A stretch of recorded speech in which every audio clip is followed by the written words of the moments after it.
21 dies, 3.250 euros. Un objectiu: aconseguir el quilòmetre solidari, és a dir, que tots els nens de l'associació juvenil Esquitx gaudeixin d'un casal d'estiu on, com a mínim, tinguin un àpat garantit que sigui nutritiu, saludable i equilibrat.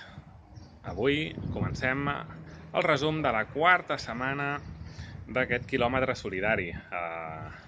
Ja veieu que avui no el faig entrenant perquè us avanço que hi ha novetats. Aquesta setmana he aconseguit anar amb bici per la muntanya i això vol dir que se'm fa complicat. La veritat és que volia fer-vos un vídeo així on board, no? Però no tinc GoPro i tampoc tinc qui me la deixi ara mateix. I a més no tinc temps d'editar les coses, per tant us el faig des de caseta amb tota tranquil·litat. Dit això, vinga, com he dit al principi, ens queden 21 dies perquè tanqui el període d'aportacions al projecte que podeu trobar al meugradesorra.org. Un projecte que, com us he dit al principi, permetrà que nens del barri de Can Rull, de Sabadell, que es troben en risc d'exclusió social, estiguin en igualtat d'oportunitats i tinguin activitats en el lleure que valguin la pena, no? Tot fet per monitors titulats que estan especialitzats en temes com l'educació social, doncs per ajudar que aquests nens tinguin una infància molt millor de la que la seva situació els hi permet tenir, no? I a més això també garantirà que puguin gaudir com a mínim una vegada al dia d'un àpat com cal.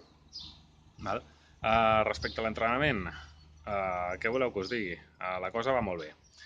He tancat la setmana número 4 i d'aquí una setmana començarà el primer entrenament oficial del quilòmetre solidari. Malauradament no hi podré anar, així que espereu que ens enviïn moltíssimes fotos perquè tinc moltes ganes de poder assistir a aquests entrenaments oficials. Dit això, no m'enrotllaré gaire més.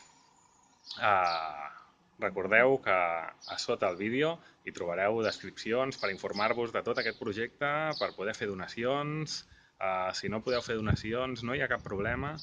Recordeu que comencen a partir d'1 € i fins a tant com vulgueu pugueu, i que, el que us dic, si no podeu fer donacions, compartiu aquests vídeos, compartiu els posts que faig on també parlo sobre aquest tema al meu blog rblfit.wordpress.com, i ja ho sabeu, tota col·laboració serà ben rebuda, i si no, feu un vídeo parlant d'aquest projecte, també seria una bona idea.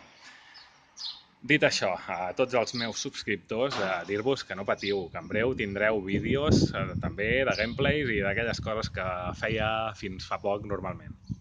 Us n'estic preparant uns quants, així que en breu els tindreu. Apa, salut!